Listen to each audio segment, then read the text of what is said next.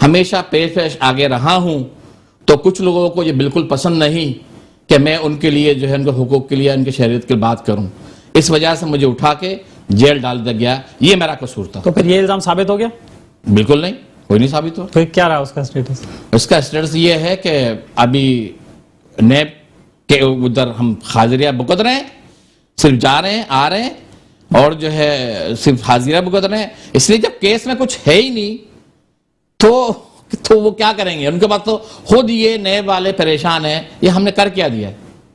یہ بتائیے کہ آپ پیپلز پارٹی کے رہنما بھی ہیں، تو یہ آپ جو بنگالیوں کے مسائل ہیں، یہ زیادہ تر مسائل تو فیڈرل گورنمنٹ سے متعلق ہے نا؟ جی. تو آپ اس پلیٹ فارم سے بھی سیاسی طور پر بھی آپ نے لوگوں سے رابطے کیے ہوں گے، چیزیں کی ہوں گی، تو وہ رسپانس کیسا ہے وہاں سے؟ کیا فیڈ بیک آ رہا ہے؟ بالکل الحمدللہ. میں نے اپنے دوستی کے حساب سے میرے کافی الحمدللہ مختلف اداروں میں دوست یار ہیں میرے، جو جس سے بڑی اچھی سلام دعا رہی ہے. ان لوگوں سے ریکویسٹ بھی کی، اور اپنے پاکستان پیپلز پارٹی کے پلیٹ فارم سے بھی میں نے اپنے چیئرمین صاحب کو بھی آگاہ کر دیا. پھر میں نے جو ہے بلال بھٹو زرداری صاحب کو، سندھ کے صدر نثار کھڑو صاحب کو بھی، اور ساری چیزیں جو ہے ان کو بتا دیا گیا ہے. ان کو ساری چیز بتا، اور انشاءاللہ پاکستان پیپلز پارٹی نے پہلے بھی جو ہے پاکستانی بنگالی ایکشن کمیٹی اور پاکستانی بنگالیوں کے سر پہ ہاتھ رکھا ہے، اور اب بھی انشاءاللہ تعالی پاکستان پیپلز پارٹی بھرپور طور پہ ہمارے ساتھ ہے. اور کراچی میں انشاءاللہ آنے والے دنوں میں آپ خود دیکھیے گا جو کراچی کی مایوسیاں ہیں،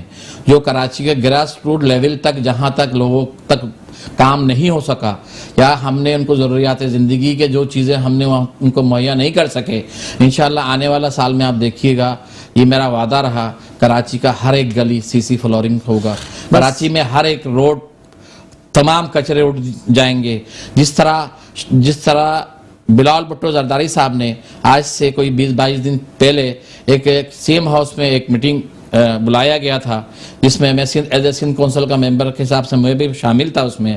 جس طرح ان کے ویژن، جس طرح انہوں نے کراچی کے لیے اپنی جو ہے اپنی توجہ، اور اس میں جو ہے کراچی کو جس طرح اون کرنے کی انہوں نے بات کی، اس میں جو ہے نا مجھے ایسا لگتا ہے کہ الحمدللہ کراچی کا اور سندھ کا قسمت انشاءاللہ بدلنے والا ہے، اور پاکستان پیپلز پارٹی انشاءاللہ بدلے گی. اللہ نے. آپ سے بس آخری سوال، چونکہ پروگرام کا وقت ختم ہو رہا ہے ہمارا، آپ سے ایک سوال ہے کہ آپ لوگوں نے ہنگامی اجلاس کیا تھا کل یا پرسوں کا ایک ہنگامی اجلاس ہوا، تو اس میں کیا فیصلہ ہوا اور اب کیا آگے کا کیا لائے؟ نہیں، اس میں ہنگامی فیصلہ ہم نے کل ہم نے ہنگامی کانفرنس جو ہم نے بلایا، اس میں ہم نے یہ فیصلہ کیا 50 سال سے جو ظلم زیادتی ہو رہی ہے، ٹھیک ہے، وہ تو ہم برداشت کرتے رہے ہیں، اس لیے کہ ہم پرامن لوگ ہیں اور برداشت کرتے رہیں گے.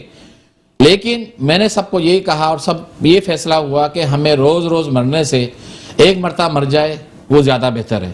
یا تو ہمیں مکمل جو ہے ہمیں تیسرے درجے کا شہری نہ سمجھا جائے، ہمیں مکمل وہ شہری حقوق دیا جائے جو تمام قوموں کو پاکستان میں حاصل ہے. اگر وہ ہمیں نہیں دیا جاتا تو ہم 50 لاکھ لوگوں کو یا تو ہم لوگوں کو سمندر میں پھینک دیں یا ہمیں حقوق دیں، نہیں تو ہمیں 50 لاکھ لوگ انشاءاللہ تعالی بہت جلد پاکستان کا تاریخ انشاءاللہ بتائے گی کہ پاکستان میں اتنا بڑا جو ہے نا احتجاج کبھی نہیں ہوا، اور انشاءاللہ جو ہے دنیا کو انشاءاللہ دکھائیں گے، اور یہ پاکستانی بنگالی قوم کر کے دکھائے گی انشاءاللہ. شیخ عمر فیروز صاحب، بہت شکریہ آپ کا، آپ نے بنگالیوں کے مسائل پہ بات کی. بہرحال امید اچھی رکھنی چاہیے، اچھے کی امید رکھنی چاہیے، اور اللہ کرے کہ آپ کے مسائل بھی جو ہے وہ جلد حل ہو جائیں. اور ناظرین یہاں لیتے ہیں ایک بریک، اور بریک کے بعد دوبارہ حاضر ہوتے ہیں. ویلکم بیک ناظرین، اور اب ہم بات کریں گے کنٹونمنٹ بورڈز کے انتخابات کے حوالے سے. جیسے کہ آپ کو معلوم ہے کہ کنٹونمنٹ بورڈز کے الیکشنز اناؤنس ہو چکے ہیں، اور نیکسٹ منتھ میں وہ الیکشن ہونے جا رہے ہیں، جس میں خاص طور پر کراچی میں زیادہ سرگرمی دیکھنے میں آ رہی ہے. ویسے انٹیریئر سندھ میں بھی جو کنٹونمنٹس کے ایریاز ہیں وہاں بھی الیکشن ہو رہے ہیں سیم ڈیٹ کو. مختلف پارٹیز اس میں حصہ لے رہی ہیں، اپنے اپنے امیدوار پارٹیوں نے میدان میں اتار دیے ہیں. اور ہمارے ساتھ اس اسٹوڈیو میں موجود ہیں پاکستان مسلم لیگ فنکشنل کے 3 امیدوار ہمارے ساتھ موجود ہیں. ہم ان سے بات کریں گے، ان کا تعارف جانیں گے، اور ان سے پوچھیں گے کہ وہ کیوں یہ الیکشن لڑ رہے ہیں. سب سے پہلے میں ان مہمانوں کو آپ سے تعارف کروانا چاہوں گا. ہمارے ساتھ موجود ہیں جناب سید نظر قریشی صاحب، سعد نظر قریشی صاحب، جو کہ امیدوار ہیں برائے کونسلر اور Clifton cantonment board ward number 9 کے. سعد صاحب شکریہ آپ کا، آپ ہمارے ساتھ موجود رہے ہیں میرے بھائی. اور ان کے ساتھ ہمارے ساتھ موجود ہیں سید مزمل حسین صاحب، جو کہ کلفٹن کنٹونمنٹ بورڈ کے ہی کونسلر کے لیے الیکشن لڑ رہے ہیں، اور ان کا وارڈ نمبر ہے 10. مزمل صاحب تھینک یو، بہت شکریہ. اور ان کے ساتھ موجود ہیں جناب زاہد ایوبی صاحب. زاہد ایوبی صاحب بھی کونسلر کا الیکشن لڑ رہے ہیں، لیکن یہ کراچی کینٹونمنٹ بورڈ سے الیکشن لڑ رہے ہیں اور ان کا وارڈ نمبر 5 ہے. سعد صاحب آپ سے شروعات کرنا چاہوں گا. پہلے تو اپنے بارے میں بتائیے، تھوڑا اپنا تعارف بتائیے. بھائی میرا نام سعد نظر قریشی ہے اور میں جسٹس آف پیس نظر محمد قریشی کی فرزند ہوں. اور میرا سیاسی انٹروڈکشن یہ ہے کہ ہمارا جو فیملی بیک گراؤنڈ ہے، بیسیکلی سندھی ہونے کے بنا پہ ہم لوگ جو ہے مکمل طور پہ ہمیشہ سے پیپلز پارٹی کے ووٹر سپورٹر رہے. لیکن ہماری جو میری ذاتی جنگ شروع ہوئی وہ میرے اپنے گھر سے شروع ہوئی کہ ہم لوگ کے خیالات میں اختلاف ہے. وہ اختلاف یہ ہے کہ اگر پیپلز پارٹی روزی کپڑا اور مکان کا نعرہ دیتی ہے تو وہ عوام کو میسر نہیں کرتی، اور ایسی جماعت جو کہ اپنے منشور سے ہٹ کے کام کرے، اپنے مفادات کے لیے کام کرے، ہم اس جماعت کے حمایتی نہیں ہو سکتے. کیونکہ ہم پڑھے لکھے سیکٹر سے ہیں، ینگ یوتھ سے ہیں، تو ہم نے یہ بہتر سمجھا کہ ہم ایک ایسی جماعت کو جوائن کریں جو کہ ہمیں عوامی خدمت کرنے کا موقع دے. اس لیے ہی میں پاکستان مسلم لیگ فنکشنل کی طرف آیا. میرا سیاسی بیک گراؤنڈ کوئی 4-5 سال کا ہوگا، لیکن اس 5 سال کے درمیان میں نے صرف اور صرف بے لوث عوام کی خدمت کے لیے کام کیا ہے. اور میری پبلک، میرے ساتھی، ہماری سپورٹر، ہمارے ووٹر یہ جانتے ہیں کہ ہم نے پبلک کے لیے دن رات ایک کیا ہے، جس میں صحت کے اوپر کام کیا، جس میں ہم آپ کے پرفارمنس پہ بھی آتے ہیں اور آپ سے ضرور پوچھیں گے کہ آپ نے کیا کیا کام کیا ہے، کیا ڈیلیور کیا ہے. سید مزمل حسین صاحب آپ کی طرف آنا چاہوں گا. آپ کا کیا تعارف ہے، پولیٹیکل کیریئر آپ کا کب سے شروع ہوا ہے، پی ایم ایل ایف میں آپ کیوں آئے ہیں، کیا وجہ؟ میرا نام سید مزمل حسین ہے. میں 2018 میں نے پاکستان مسلم لیگ فنکشنل جوائن کی تھی. جوائن کرنے کی وجہ یہ تھی کہ مجھے اس پارٹی میں سب سے جو اچھی چیز نظر آئی کہ آپ جو ڈیلیور کرتے ہیں اس کا رزلٹ بھی آتا ہے. اگر آپ اس پارٹی میں عوام کی خدمت کے لیے گئے ہیں تو یہ پارٹی بھی عوام کی خدمت کے لیے آپ کے ساتھ ہی کھڑی ہے. ہم نے جن بھی ایشوز پہ آواز اٹھائی عوام کے لیے تو ہمیشہ ہمیں ہماری پارٹی سے بیک اپ ملا ہے، نہ کہ ہمیں مایوسی ہوئی ہے. تو مجھے ایک تو یہ مین ریزن ہے میرا فنکشنل لیگ کی طرف سے جانے میں. دوسری چیز، کراچی میں تمام جماعتوں نے اپنے اپنے وقت میں کام دکھایا، کرا نہیں کرا، اور آج کراچی کا حال آپ کے سامنے. تو اب ہمیں ایک موقع پاکستان مسلم فنکشنل کو بھی دے کے دیکھنا چاہیے کہ یہ کراچی کے عوام کے لیے انشاءاللہ ایک بہتر جماعت اور ایک بہتر مستقبل لے کے ثابت ہو. بالکل ٹھیک ہے. اور زاہد ایوبی صاحب آپ کی طرف آنا چاہوں گا. آپ ماشاءاللہ آپ کا تجربہ تو خاصا لگ رہا ہے. آپ نے کب P M L F join کی اور اس کی کیا وجہ تھی؟ میں پہلے تو میٹرو 1 کا شکریہ ادا کرتا ہوں کہ انہوں نے ہمیں موقع دیا کہ اپنے مسائل بیان کریں، بتائیں. لیکن میرا تعلق یہ 25 سال سے پہلے میں فنکشن لیگ میں تھا، فاؤنڈر ممبر تھا. اچھا. فنکشن مسلم لیگ پاکستان کا، بیر صاحب پگاڑا کا. اس کے بعد میں نے خاموشی اختیار کر لی تھی. اس کے بعد خاموشی اختیار کرنے کے بعد بچے ضد پکڑنے لگے تھے کہ پی ٹی آئی. انہوں نے مجھے 2015 میں الیکشن میں حصہ لیا. میں نے پی ٹی آئی کی طرف سے جناب علی. ٹھیک. اس کے بعد ہم نے، آپ بھی چاہ رہے تھے کوئی تبدیلی آ جائے، لیکن پھر ہوا کیا؟ یہی سوچا تھا، لیکن ہے نہیں ایسا. میں بتا رہا ہوں پھر ہاں کیا ہوا، پھر کیا ہوا. تو بہت تبدیلی جائے اور ہم نے وہاں سے الیکشن میں اپنے وارڈ سے علوی صاحب کو اور ان کو ہمارے خرم شیر زمان صاحب جو ہیں یہ وہاں سے ہمارے جیتے. مطلب جیتنے سے مقصد یہ ہے کہ اگر 2200 ووٹ 2300 ووٹ اگر ایم کیو ایم نے لیے ہیں تو ہم نے بھی 1100 ووٹ لیے ہیں. اس وقت کوئی اس میں نام نہیں لکھ سکتا تھا عمران صاحب کا، خان صاحب کا ہمارے. تو ہم نے جدوجہد کر کے محنت کر کے لیے. اس کے بعد حکومت بن گئی، اللہ نے حکومت بنا دی. حکومت بننے کے بعد ان لوگوں نے پرانے لوگوں کو سب کو ایک سائڈ کر دیا، اور جتنے پیڈ ورکر تھے، جتنے کریپ تھے، جتنے بھی جو کچھ بھی مجسمہ ان کے پاس پیسے لینے کا طریقہ کار تھا خرم شیر زمان صاحب کے پاس، وہ پورا انہوں نے خرم شیر زمان صاحب نے پورا استعمال کیا اور نئے لوگوں کو یہ لے کے آ کر کے ہمیں پیچھے ہٹا دیا. ہم بیٹھے رہے خاموشی سے، لیکن پھر بھی ہم نے اپنی زور دے کر کے الیکشن کے لیے، کونسل کے الیکشن کے لیے پھر ان سے فائٹ کی کہ الیکشن وہ ہمیں ٹکٹ دیا جائے. لیکن انہوں نے، کیونکہ پیسے کے مالک ہیں یہ لوگ، پیسے کے لالچی ہیں، تو انہوں نے پیسے لینے کے بعد. لیکن آپ غریب کارکن ہیں. جی میں عام کارکن ہیں. جی عام کارکنوں. اور اپنے وارڈ میں اگر 3,000 گھر ہیں تو ان میں سے 2800 گھر والے مجھے ضرور جانتے ہیں. بڑی بات. جی آپ کی ورکنگ